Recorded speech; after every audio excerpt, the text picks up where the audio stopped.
keyingi gaz ekonom yo'llarimiz tayyor bo'ldi. Ustunovkaga tayyor deyarli. Avtomatik miyalarini yoniga o'rnatsak bo'ldi. Mana o'rnatish uchun yonida joylari ham bor, tayyorlab qo'yilgan podgunka qilib. Komplektda yo'li o'zi, garelkasi va avtomatikasi, qo'shimcha krani bor. Garelkada ko'p gaz yonyapti, baland bo'lib ketyapti deydiganlar uchun kran orqali boshqarishingiz mumkin.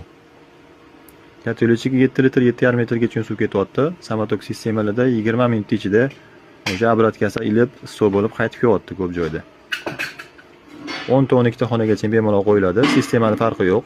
Cho'pli pol, alyumin radiator, chugunli batareya, eski registrlar hammasida gazni ekonom qilib, chiroyli bo'lib xizmat qilib beryapti.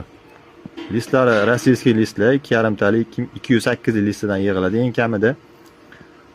Turbalari ham 5 shovni iloji boricha qilib beramiz. Ancha yillar mobaynida xizmat qilib beradi. Ichi to'lib qolmaydi, taqir-tuqir qilib ketmaydi, chirib ketmaydi. Yopiq sistemaga qo'yaman deganlar uchun ham 2 atmosferani bemalol ko'tarib beradi. 1,5-2 atmosferani bemalol ko'taradi. Yo'l narxini, ob'yomni katta kichikligi, sistemangizga qanaqaligiga qarab chiqazib beramiz.